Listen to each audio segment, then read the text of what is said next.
I work with the International Collective in Support of Fish Workers. This is an organization that works to support small scale fisheries. It was formed way back in 1986, and with the basic sort of commitment and vision to support the small scale fisheries, with the belief that small scale fisheries is a very dynamic, very important sector from the point of view of food security, from the point of view of cultural diversity, from the point of view of poverty alleviation, from the point of view of environmental sustainability.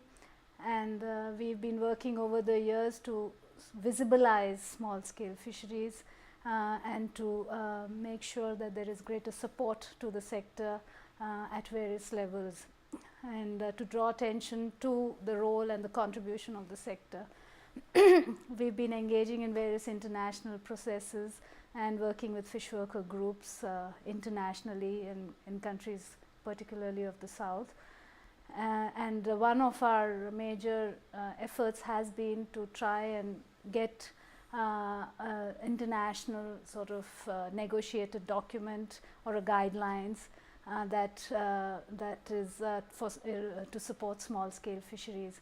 And for us this is very important that the FAO, the Committee on Fisheries, has agreed to develop such an international guidelines on small scale fisheries, and we are very hopeful that this process will bring in the voices of the small scale fish workers themselves from the grassroots, and will integrate these voices into the document, and that the document will therefore then provide guidance to national governments and to others related to small scale fisheries on how to support the sector. So this is something we are very hopeful about. My name is Nasir Jafar. I'm from Cape Town, South Africa. I work with small-scale fishing communities in the coastline. We've got a 3,000 kilometer coastline, and I have very direct experience of working with the fishers, organizing them and seeing what their living conditions are like and how they work and what the impact is of the legislation on them. And it's not good, because we see the fishers in terms of South African law being marginalized. They are not recognized in terms of law. We're talking about the small scale fishing sector now. In South Africa, the law only provides for recreational fishers and industrial fishers and subsistence, and we fall somewhere in between. So with there being no regulation to guide the small scale sector, we basically, the situation is chaos, because fishers are poorly literate, they are poorly numerate, they have very little income, and they're entirely dependent on the fishing for their livelihoods and for their income and for their school fees and clothes and so on.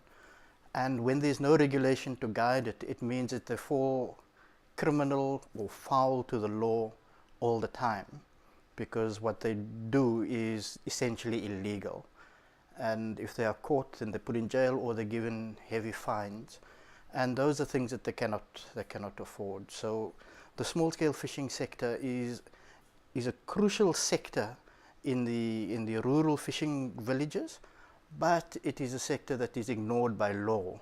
So we sit with a dual problem where our income that we are generating is essentially income that we're getting illegally.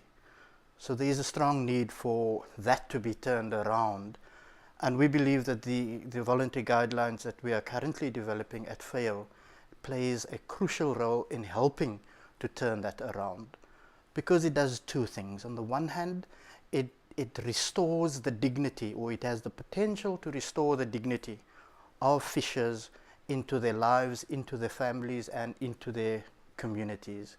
So the restoration of dignity is important, that the guidelines produce or can provide, but then more importantly, the guidelines provides the opportunity to protect and recognize the role that they play in society.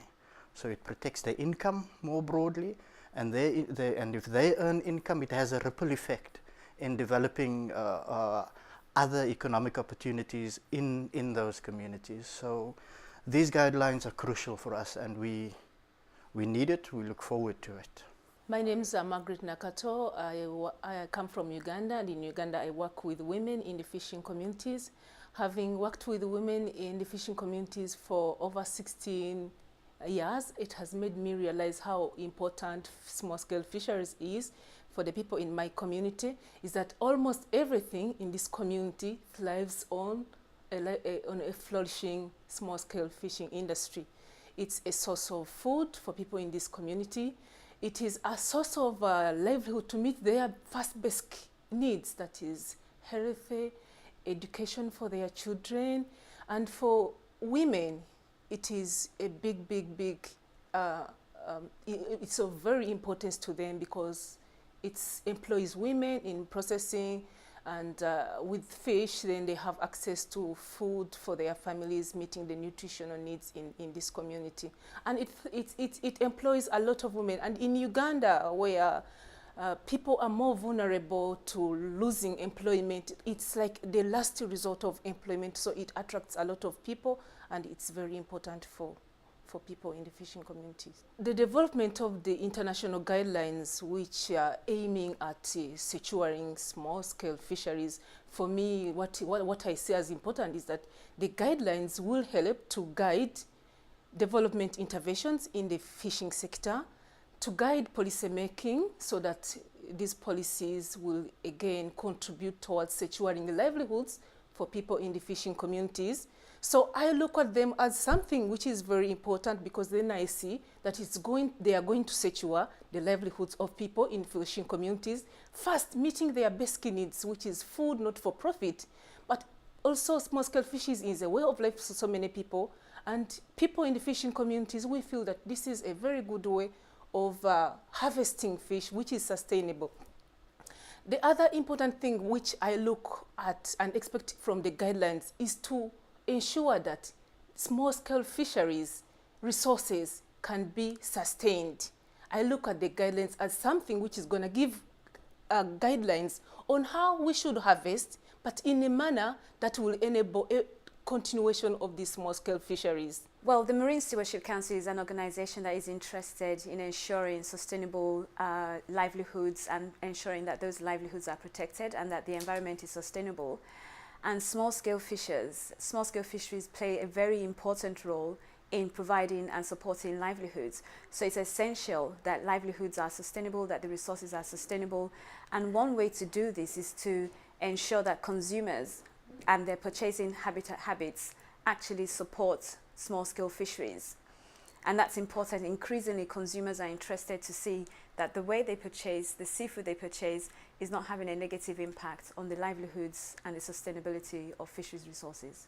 An important thing about having sustainable fisheries resources is ensuring that the interest of all the stakeholders in the fisheries are integrated into the framework that manages the fisheries. And these guidelines provides an opportunity to ensure that the interests of small-scale fisheries or small-scale fishers are integrated within the wider national, regional, and global framework for managing fisheries. And this will contribute to ensuring that the resources that are sustaining their livelihoods becomes more sustainable.